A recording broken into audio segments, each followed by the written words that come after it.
सर्दियों के दिन थे। मैं अपने मायके गई हुई थी। मेरे भैया भाभी के साथ ससुराल गए थे और घर में मैं, मम्मी और पापा थे। उस दिन ठंड बहुत थी। मेरा दिल कर रहा था कि आज कोई मेरी गर्म को खुदाई कर दे। मैं दिल में सोच रही थी कि कोई आए और मेरी खुदाई करे कि अचानक दरवाजे की घंटी बजी। मैंने दरवाजा खोला तो सामने चार आदमी खड़े थे, एकदम तंदुरुस्त और चौड़ी छातियां।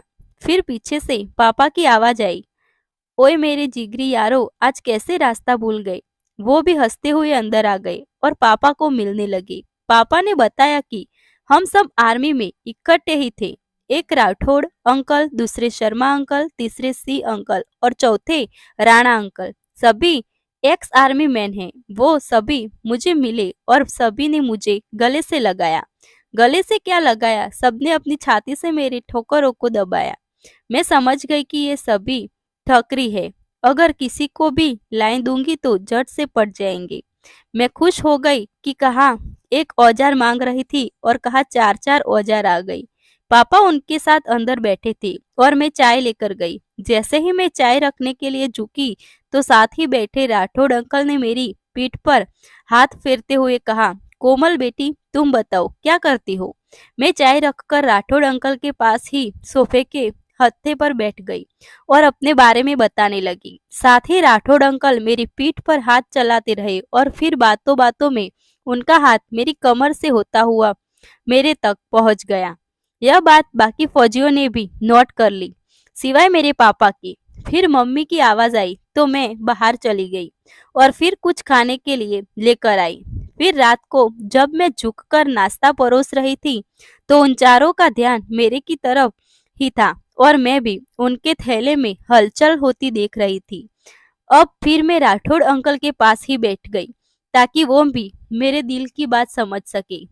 मगर वो ही क्या, उनके सारे दोस्त मेरे दिल की बात समझ गई। वो सारे मेरे गहरे गले में से दिख रहे मेरे ठाकुर पहाड़ और मेरी मदमस्त जवानी को बेचैन निगाहों से देख रहे थे और राठौड़ अंकल तो मेरी से हाथ ही नहीं हटा रहे थे। फिर उनके लिए खाना बनाने के लिए मैं रसोई में आ गई।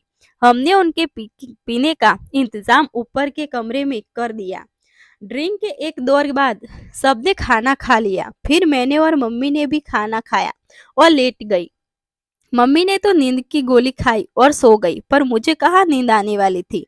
घर में चार औजार हो और मैं बिना खुदाई के सो जाऊं, ऐसा कैसे हो सकता है। मैं ऊपर के कमरे में चली गई। वहां पर फिर ड्रिंक्स का दौर चल रहा था। मुझे देखकर पापा ने तो मुझे नीचे जाने के लिए बोला, मगर सी अंकल ने मेरा हाथ पकड़कर मुझे अपने साथ सटा कर बिठ लिया। बोले, अरे यार, बच्ची को हमारे पास बैठने दे, हम इनके अंकल ही तो है। तो पापा मान गए और सारे अंकल मुझे फौज की बातें सुनाने लगे। फिर वो सभी पीते रहे, मगर वो सभी पापा को बड़े बड़े ग्लास में ड्रिंक दे रहे थे और खुद छोटे छोटे ले रहे थे। मैं समझ गई कि वो चारों पापा को जल्दी लुढ़काने के लिए चक्कर में है। फिर सी अंकल ने भी अपना कमाल दिखाया शुरू कर दिया। वो मेरी पीठ पर बिखरे मेरे बालों में हाथ घुमाने लगे। जब मेरी तरफ से कोई विरोध नहीं देखा, पहाड़ों पर भी हाथ घुमाने लगे। पापा का चेहरा हमारी तरफ सीधा नहीं था, मगर फिर भी अंकल सावधानी से अपना काम कर रहे थे। फिर वो बगल में से हाथ घुसाकर को टंटोलने लगे, मगर अपना हाथ मेरे पर नहीं ला सकते थे क्योंकि पापा देख लेते तो सारा काम बिगड़ सकता था। उधर मेरा भी बुरा हाल हो रहा था। मेरा भी मन कर रहा था कि अंकल ठाकुरों को कस कर दबा दे। फिर मैंने अपनी पीठ पर बिखरे बाल कंधे के ऊपर से आगे को लटका दिए, जिससे एक ठाकुर मेरे बालों से ढंग गया। सी अंकल तो मेरे इस कारनामे से खुश हो गए। उन्होंने अपना हाथ बगल में से आगे निकाला और बालों के नीचे से मेरी तो आह निकल गई, मगर मेरे होठों में से दब गई। हमारी हरकतें पापा के दूसरे दोस्त भी देख रहे थे, मगर उनको पता था कि आज रात उनका नंबर भी आएगा।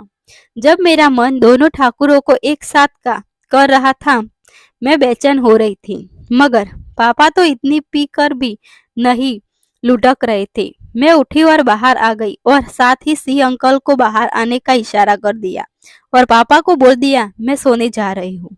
मैं बाहर आई और अंधेरे की तरफ खड़ी हो गई। थोड़ी देर में ही सिंह अंकल भी फोन पर बात करने के लिए बहाने से बाहर आ गए। मैंने उनको धीमी सी आवाज दी। वो मेरी तरफ आ गई और आते ही मुझको अपनी में भर लिया और मेरे जोर जोर से लगे। फिर बड़े बड़े ठाकुरों को अपने हाथों में लेकर खेलने लगे। मैं भी उनके बैट के साथ खेलने लगी। अभी 5 मिनट हुई थी कि पापा बाहर आ गए और सिंह अंकल को आवाज दी, ओए सिंह यार कहाँ बात कर रहा है, इतनी लंबी, जल्दी अंदर आ। तो सिंह अंकल जल्दी से पापा की ओर चले गए। अंधेरा होने की वजह से वो मुझे नहीं देख सके। मैं वही खड़ी रही कि शायद अंकल फिर आएंगे, मगर थोड़ी देर में ही राणा अंकल बाहर आ गए और सीधे अंधेरे की तरफ आ गए, जैसे उनको पता हो कि मैं कहाँ खड़ी हूँ। शायद सिंह अंकल ने उनको बता दिया होगा। आते ही वो भी मुझ पर टूट पड़े और वो ही सब करने लगे जो सिंह अंकल कर गए थे। शायद सिंह अंकल ने उन्हें बताया होगा। मैं भी उनका बेखूबी साथ दे रही थी। तभी शर्मा अंकल की आवाज आई, अरे राणा तू चल अब अंदर, मेरी बारी आ गई। अचानक आई आवाज से हम लोग डर गए। हमें पता ही नहीं चला था कि कोई आ रहा है। फिर राणा अंकल चले गए और शर्मा अंकल मेरे साथ खेलने लगे। वो भी पूरे मजे के साथ करने लगे। मैं जानती थी कि सारे फौजी अंकल मेरे साथ क्रिकेट का खेल खेलने के लिए बेताब हैं और मैं भी तो इसी का इंतजार कर रही थी कि कब मेरे पापा जल्दी से लुढ़के और मैं सारे अंकलों के साथ क्रिकेट खेल सकूं।